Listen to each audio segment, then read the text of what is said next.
Rivers are the biggest liars on Earth. They pretend to follow gravity's rules, but secretly, they're shape-shifting rebels, carving chaos into the planet. Today, you'll learn how to spot their tricks and decode their secrets. Welcome back to Geomasterclass. If you've ever stared at a river and thought, why can't you just behave? This lesson is for you. By the end, you'll know how rivers sculpt their cross and longitudinal profiles, why their upper, middle, and lower courses are nothing alike, and how to predict their next move. Let's expose these watery troublemakers. First, let's break down river profiles. A cross profile, also known as transverse profile, slices across the river, showing the shape of its valley bank to bank. The longitudinal profile is a side view from source to mouth, like unrolling the river's entire life story onto a graph. Notice how the upper course has a steep V-shaped valley? That's because the river here is young and energetic, carving downward like a power drill. But downstream, the valley flattens into a floodplain, the river's way of taking a breather. The reason lies in how the river's energy changes as it travels, and that's where the three courses come into play.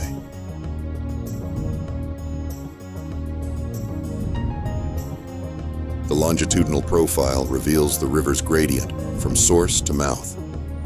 It starts steep with raging waterfalls and gradually flattens. But here's the key.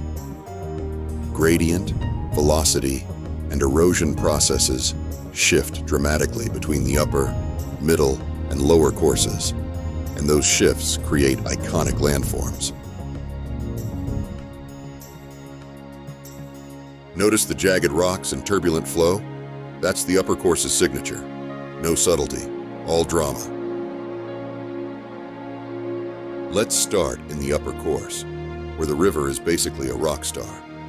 The gradient is steep, so water thunders downhill, armed with enough force to smash through bedrock.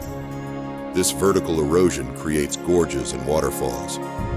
It's the river's way of saying, look at me.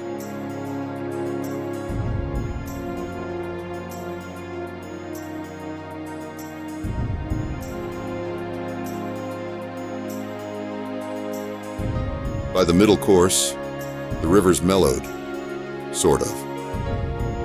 The gradient softens, so the flow smooths out. Instead of hacking downward, it starts eroding sideways. That's lateral erosion, widening the channel. And here's where the lies begin. The river starts meandering, pretending it's lost. It's not lost. It's strategizing. Over centuries, these meanders grow so extreme, the river cheats on itself, cutting off loops to form oxbow lakes. It's like a toxic relationship. I'll just abandon this bend and start fresh. Classic river behavior.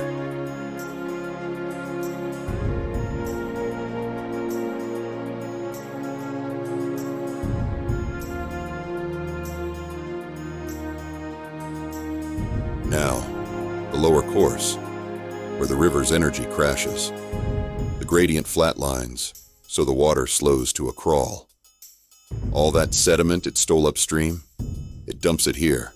Call that deposition, building deltas and floodplains. Think of it as the river's guilt-driven apology to the landscape. Deltas aren't just pretty, they're powerhouses of fertility. Ancient empires rose and fell based on where rivers decided to unload their dirt. No pressure, rivers. Let's recap. The upper course. It's steep, fast, vertical erosion occurs here. Landforms, waterfalls, gorges, and rapids. The middle course has moderate gradient, smooth flow, lateral erosion is dominating. And landforms? It's meanders, oxbow lakes. The lower course is flat, slow. Deposition dominates at this stage.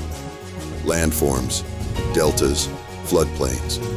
Master this, and you'll never look at a river the same way. Engineers use this to tame floods, historians to trace civilizations, and you to to win every geography trivia night.